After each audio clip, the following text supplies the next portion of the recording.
ფელინი ხშირად ამბობდა, როდესაც ვიღებ ჩემ ფილმებს, ისეთი გრძნობა მეუფლება თითქოს საკუთარ თავს ვართმევ ინტერვიუს. რამდენად ავტობიოგრაფიულია ყველა შენი ნამუშევარი?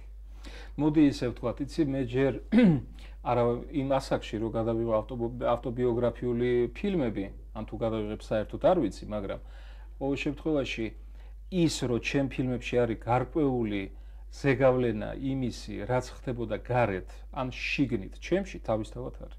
მე აი ესე გიპასუხებ ამ კითხვაზე. ავტობიოგრაფიული ალბათ არ არის, მაგრამ მე ერთი ფილმი გადავიღე, რომელსაც ქვია ქარაგმა. მე ეს ფილმი გადავიღე, როდესაც გარდაიცვალნენ ჩემი მშობლები და უბრალოდ ეს ფილმი არის აგებული რაღაც ოჯახურ მასალებზე, დოკუმენტურ ფილმებზე, ფოტოებზე. ეს არის ფილმი გახსენება, ეს არის თუ გნებავთ ის, რაც მცირე რაღაცა მე შემეწო რაღაცნაირად გამახსენა ჩემი მშობლები მხოლოდ და მხოლოდ ეს. რა დაგამახსოვრდა ყველაზე უფრო მშობლების მხრიდან? სითბო. სითბო. სხვარაფერი.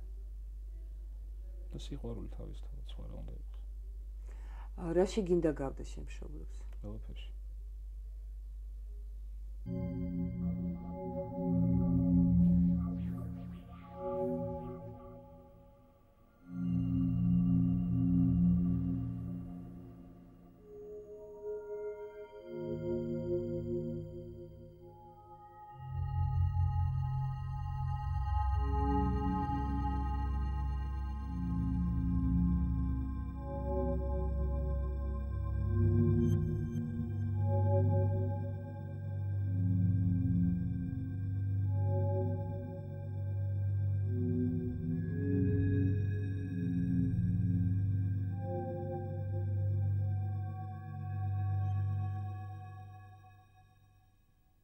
კაცი ქალის ნაშიერი დღე მოკლეა და სავსეა მღელვარებით.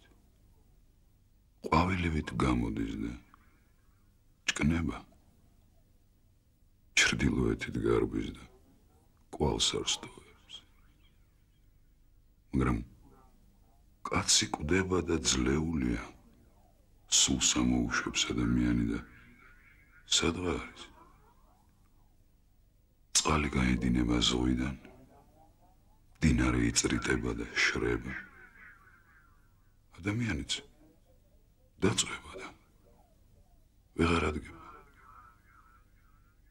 ერთი ხვედრი აქვს ყველას, მართალს და უკუღმართს, კეთილსა და ბოროტს, სუფთას და მირეულს, მსხვერპლის შემწირველს და მსხვერპლის არაშემწირველს. მე მინდა გავიხსენო შენი ერთ-ერთი ყველაზე გახმაურებული ფილმი ტრილოგია ჩემი ცხოვრება ვიდეო არტში, ანუ პოსტსაბჭოთა სიზმრები, რომელიც შნიტკეს, ევგენიძისა და სხვა თანამედროვე კომპოზიტორების მუსიკალური ნაწარმოებების მიხედვით არის გაკეთებული. ამ ფილმს ძალიან დიდი აღიარება ჰქონდა, ეს მე ვფიქრობ შენი საერთოდ საეტაპო ნამუშევარი არის, შენ შემოქმედებაში დიდი ეტაპი არის, ვინაიდან მასში აბსოლუტურად ჰარმონიულად არის შერწყმული მუსიკა, პლასტიკური მხარე, ვიდეო, გამოსახულება, დრამატურგიული კონცეფცია და აი ამასთან დაკავშირებით სანდრო, ალბათ ერთ რამეში დამეთანხმები, რომ საერთოდ მუსიკალური ნაწარმოებების გადაღება ძალიან დიდი პასუხისმგებლობაა და ამავე დროს ძალიან უმადური საქმე, იმიტომ რომ ყველას საკუთარი ხედვა აქვს ამა თუ იმ მუსიკალური ნაწარმოებისა. აი რა იყო ამოსავალი წერტილი და როგორ განსაზღვრავს შენთვის ამ ნაწარმოებს? ნუ დავიწყოთ იქიდან, რომ ეს ფილმი არის ფაქტიურად ეს არის სამი ფილმი. ეს არის სამი ფილმი, რომელიც ესე ვთქვათ აგრძელებს თემას. პირველი ფილმი იყო, რატომაც აიხლა გამახსენდა, პირველი ფილმი იყო გადაღებული 93 წელს, მეორე 96-ში და მესამე 99-ში. პირველი იყო ოდეონი, რომელიც მე გადავიღე ალფრედ შნიტკეს მუსიკაზე კონჩერტო გროსო. თავისთავად ეს ნაწარმოები არის ძალიან საინტერესო და ძალიან კარგი. მუსიკაზე ძნელია ლაპარაკი საერთოდ, მაგრამ ეს იყო ის ბიძგი, რაც ხდებოდა მაშინ ირგვლივ, აი მუსიკალურად თუ შეიძლება ვთქვათ. ეხლა, როდესაც ჩვენ ვლაპარაკობთ რეჟიმის ნგრევაზე და მთლიანად აი ამ კატაკლიზმებზე და ასე შემდეგ, ეხლა შეიძლება მაყურებელს ეგეთი შთაბეჭდილება დარჩეს, რომ ჩვენ მე გადავიღე რაღაც ფილმები იმაზე თუ რეალურად რაც ხდებოდა ამ პერიოდში აქ ჩვენთან. არა, ეს არის მეტაფორა. ესე ვთქვათ, მეტაფორა იმ პერიოდის. ხო და დაუბრუნდები ოდეონს, ეს პირველი ფილმი, სადაც მთავარ როლს ასრულებდა თამაზ ვაშაკიძე და ნატო მურვანიძე, იყო ერთი უცნობი გმირის ისტორია, სადაც ის ხდებოდა რაღაც ირეალურ სამყაროში, რომელიც ინგრეოდა მის ირგვლივ. ეს ბიძგი მოდიოდა მუსიკიდან.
Some წლის შემდეგ გადავიღე ბალეტმაისტერი.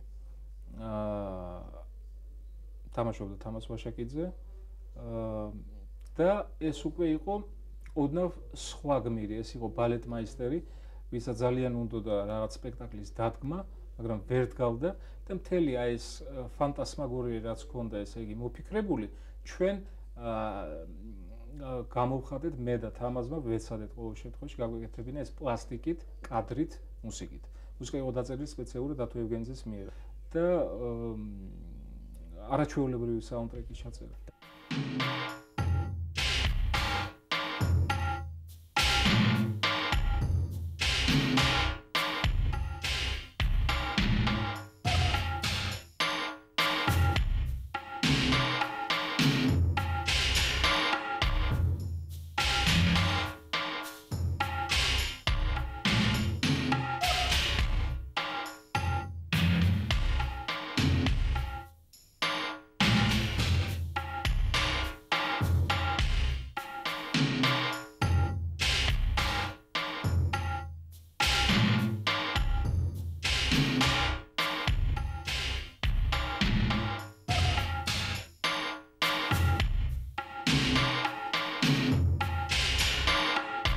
და მესამე ფილმი რო გადავიღე 99 წელს, ეს იყო უკვე ამ ფილმს ერქვა სიზმარი ნომერ 1. უბრალოდ ვიგრძენი რომ რაღაც ამ ფილმს არ აქვს, აი ამ ორ ფილმს შეიძლება რომ განვიხილოთ როგორც ცალ-ცალკე ფილმები, არ ქონდა დაბოლოება. ეს ორივე ფილმი იყო საკმაოდ დრამატული, ტრაგიკული თუ გნებავს. აი აქ უკვე ბოლოში ამ ფილმის ბოლოში გაჩნდა ირონია.